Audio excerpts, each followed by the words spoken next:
Hello, my friends. For today's reading, I wanted to start off a little differently. I wanted to start off with gratitude. I love the ocean. I love living along the coast. I love seashells, wherever they're from. I love the idea of tropical beaches and exotic places, even if I never see them. I am grateful that they exist. I'm grateful for my existence. I'm grateful for my breath, for my healthy, strong, resilient, flexible body. I am grateful for peaceful, restful, rejuvenating sleep. I am grateful for all the money that flows my way. I am grateful to have a roof over my head. I am grateful for my family. I am grateful for all the wonderful people that I meet, the ones that are regularly part of my life and the ones that aren't. I'm grateful for trees and bees and all the wonderful things in nature that make this planet work. And I am grateful for you for taking the time to watch this video. If you have anything else that you would like to add that you're grateful for, please go ahead and do so. I am going to be shuffling some cards to get our message for today. While you do that,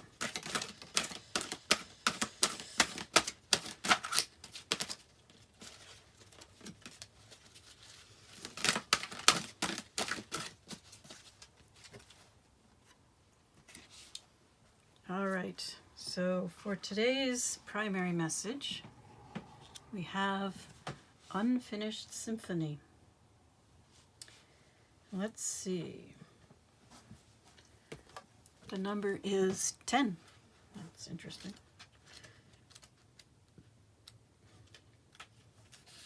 Essential meaning: unfinished business, an incomplete lesson, lack of closure, the need to make amends. The Oracle's message: this is a time to tie up loose ends as you near the completion of a cycle or project and mastery of a lesson or skill. Before you can move forward, it's important that you come to terms with where you are now. Practice radical acceptance. Take inventory so that an emotional and psychological closure can occur and the answers you seek will be found. You can't move forward if you are leaving things unfinished. Reflect on what is past so that the symphony can finally end on a high note. Well, I guess that's where we all are, aren't we? All right.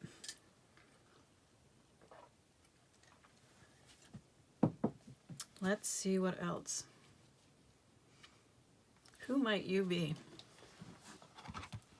Since we're supposed to be reflecting on who and what we are right now at this moment in time, let's spend some time answering the questions raised by this card.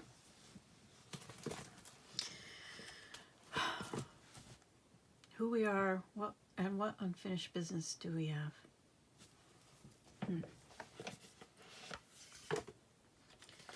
I'll start with who we are, just so you know whether or not this reading is for you. I can't put the cards out right away because some of them are naked people or have pictures of naked people on them. So I have to shuffle them out before I can lay them out. And I have to do that off screen.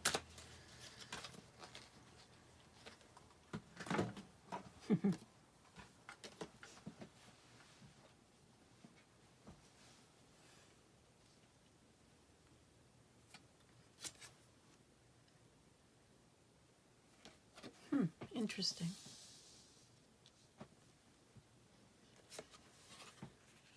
There's been a lack of reciprocity. And these two came out sideways.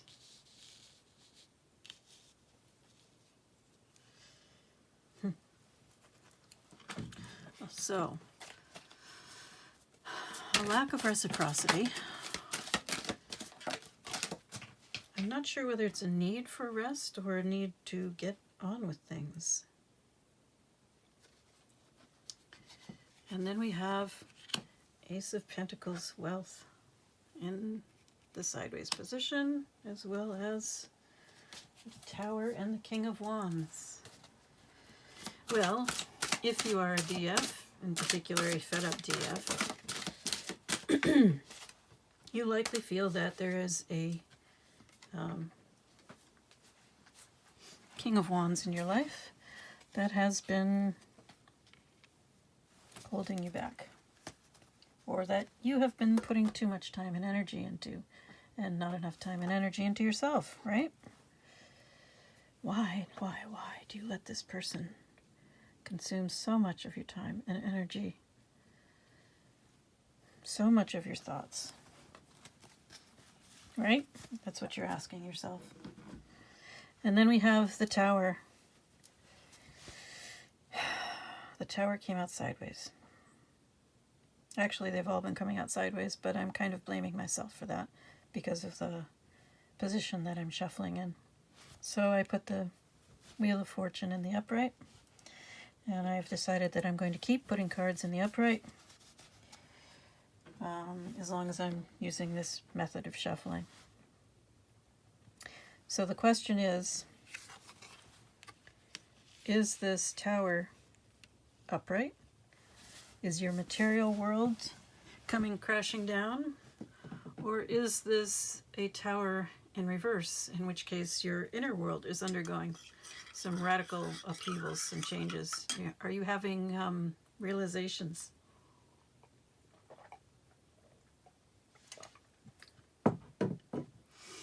And underneath this, the card that we have not really addressed is the Ace of Discs, the Ace of Pentacles.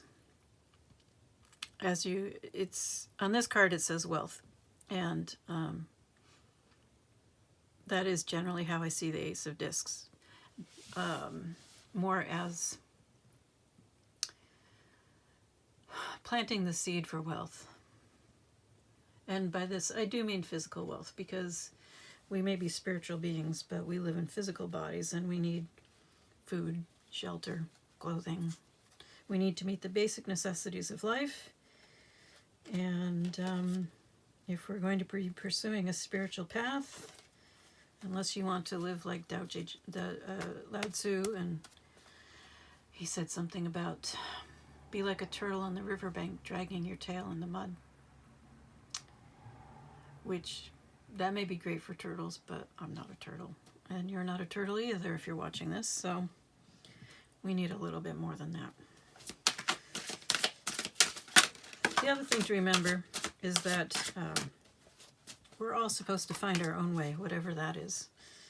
And maybe your way is living on the riverbank, dragging your tail in the mud like a turtle, but it's not likely. And most of us are going to need something a little more than that. All right, so Two of Wands, analysis paralysis, a lot of thinking, overthinking, trying to figure out where to go from here. Well, that's one way of looking at it. Of course, if we look at our starting card, we need to look at what lessons haven't we finished? And perhaps it's time to move to that.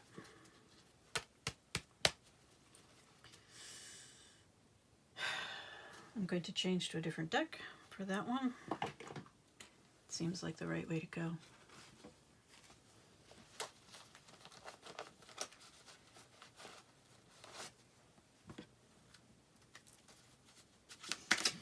What lessons have we not finished? What lessons do we need to finish up?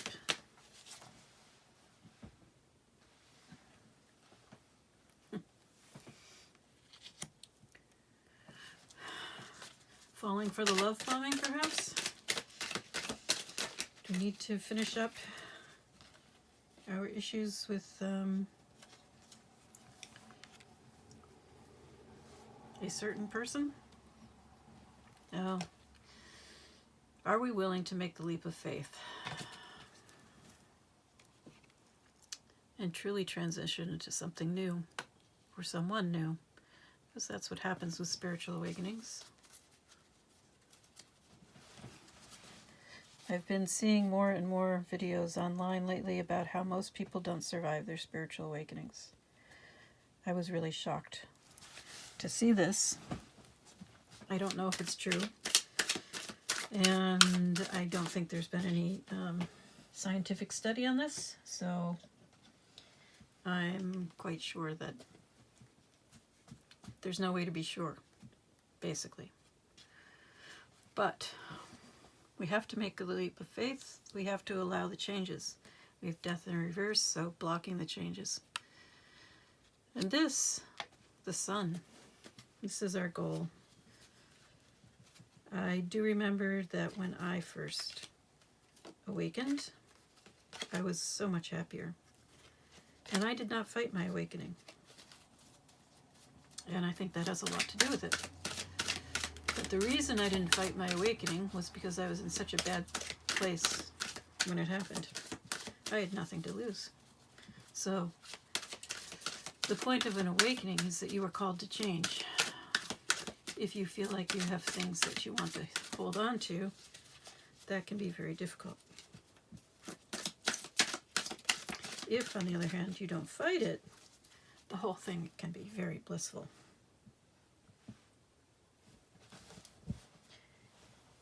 I realize that's easier said than done, since a spiritual awakening is a fool's leap. You're leaping into the unknown. You have no idea what's on the other side. In this case, becoming a Page of Cups. Starting over, learning who you are and how you really truly feel about yourself, about life, spirituality, your job. Are you willing to lose everything?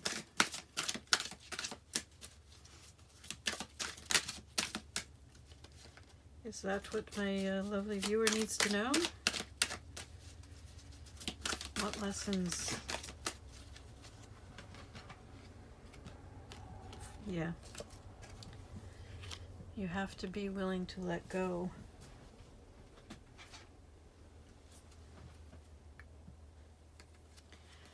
And once you're willing to let go, that is when you make progress. You see the Chariot. Rapid progress.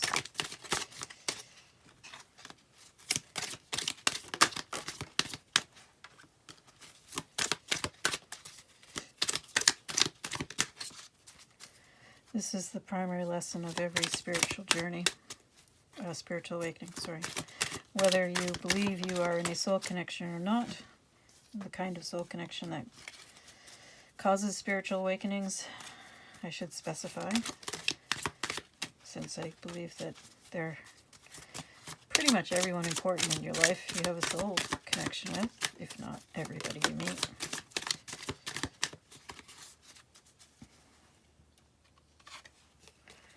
But the trick is learning to celebrate all of these connections, learning to communicate, and let go of fear. So the Five of Pentacles is about a scarcity mindset. It's about a fear of loss, fear of being left out in the cold. It is a Pentacles card, of course, so it can literally be about financial loss, or, just being afraid of financial loss. And I know that there's a lot of that going on in society in general, regardless of who you are or what your spiritual beliefs may be. And there's a lot of struggle. Okay. So you are perhaps going back and forth between being grateful and wanting to celebrate who you are, who you're becoming, this spiritual journey, and being afraid of what's coming next, of letting go of what you have or had,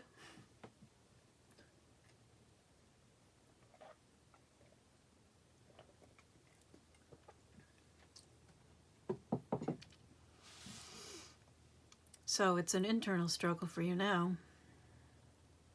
Five of Wands shows a bunch of different people struggling, but wrestling with this idea, trying to figure out where to go from here.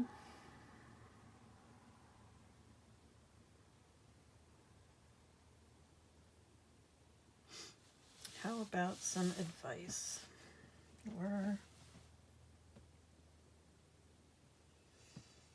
Let's see. What deck do I want to use?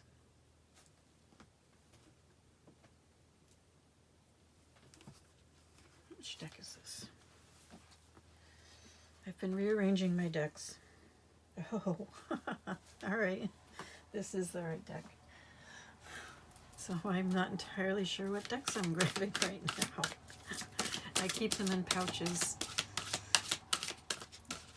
I don't have a lot of storage space, and some of them come in very big boxes.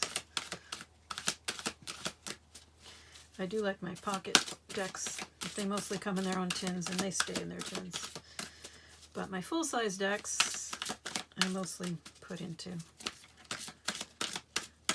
pouches. And I can't see what they are. They're opaque. All right, here we go. This is Aphrodite. Oh my gosh. Oh, my poor divine feminines. And you probably don't want to be Aphrodite, do you? Since this is a reading for fed up feminines. Aphrodite is most often described as radiant and shining. When Aphrodite is present, the whole world acquires a soft golden glow. Foam-born, she is associated with the creative, life-giving sea. And I did start out with this, didn't I? All right. And represents a sense of freshness, renewal, and hope. A descendant of the prehistoric water bird goddesses of old Europe. Okay. She is often accompanied by birds. The goddess of both spiritual and passionate love, Aphrodite joins us to one another.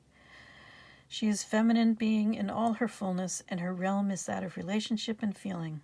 Aphrodite demands maturity if we are to be in true relationship. When we embrace mature love, Aphrodite is there to bless us. All right. So perhaps we have some growing up to do.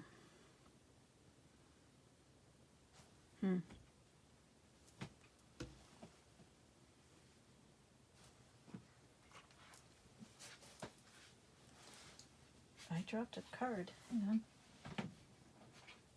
on. Oh. Nope, that wasn't a card. Sorry, false alarm.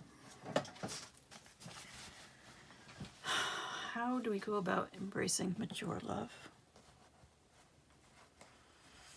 Spiritual and passionate love joins us to one another. I mean, basically, this is calling on us to be the divine feminine. And how do we go about that? At this present time, the time that you see this reading, what is the best way forward for you? Or what do you need to contemplate or practice?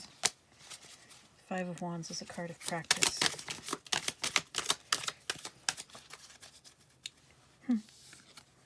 Nine of Cups. And once again, we have an ocean imagery here. Perhaps you need to go to the ocean. Now we have the Seven of Cups. Don't get distracted by shiny objects. Keep your focus. There are illusions around you, and you are no doubt feeling confused.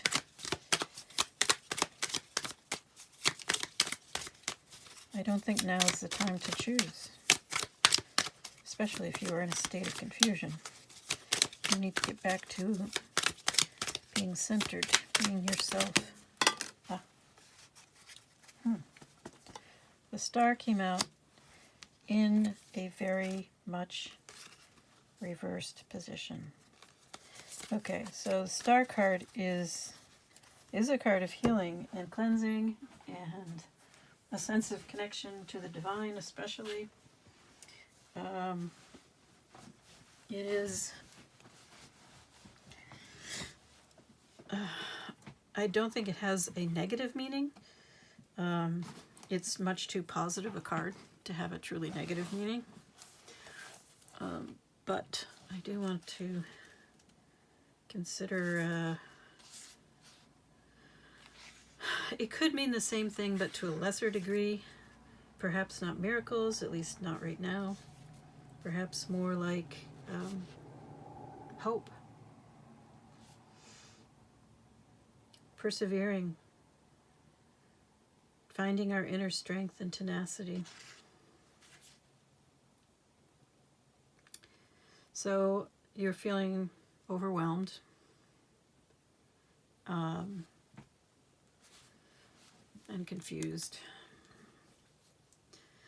So a lot of intense feelings, but you're not feeling very hopeful, and you're struggling with your faith.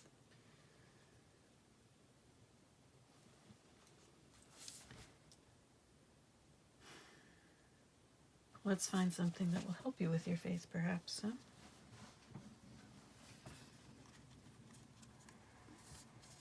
What does the viewer need to consider that will help them with their faith?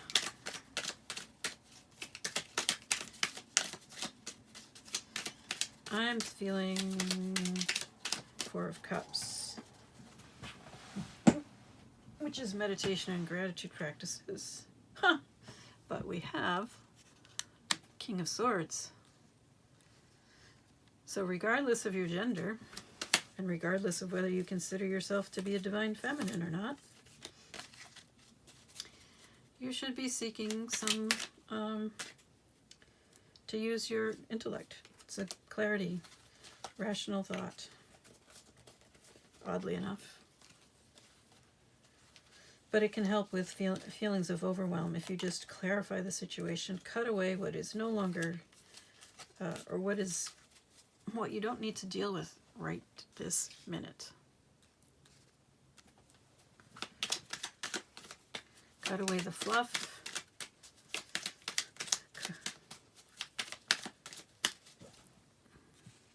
Be very pragmatic. Sometimes the best thing to do is to just forget about all this stuff.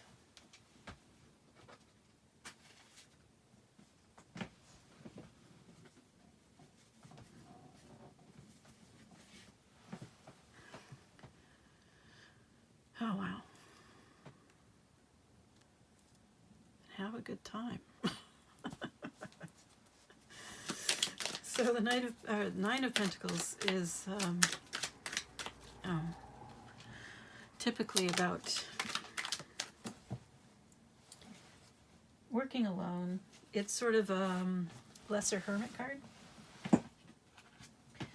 So working alone to find your own inner light, your strengths, Stop taking things so seriously. I'm definitely getting a step away.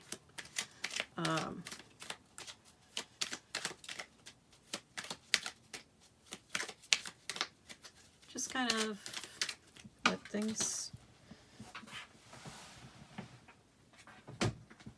simmer on their own for a while. They don't need your attention. They especially don't need your effort. I think that is the real problem here, is that you've been putting in too much effort, trying to force things to work. And it's time for you to be a bit flaky and selfish and take care of yourself and have some fun. If you feel like taking a walk on the beach, take a walk on the beach. If you feel like taking a bath, take a bath. I know I'm going with water here a lot, but I'm a water kind of person.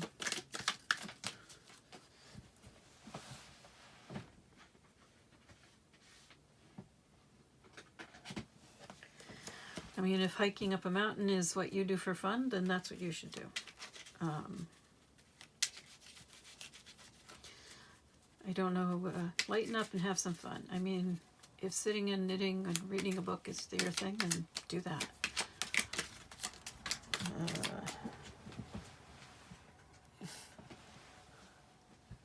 Try to do something for yourself, though. Because this Knight of Wands in reverse, this is a selfish person. And I don't think, I don't think you should be selfish as a rule, but once in a while it pays to be a bit selfish so that you can take care of yourself. Perhaps you've been forgetting that part of things.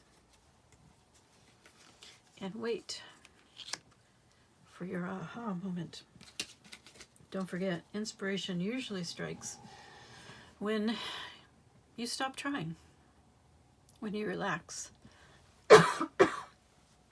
So, I think that's your advice. Relax, have some fun, stop trying so hard.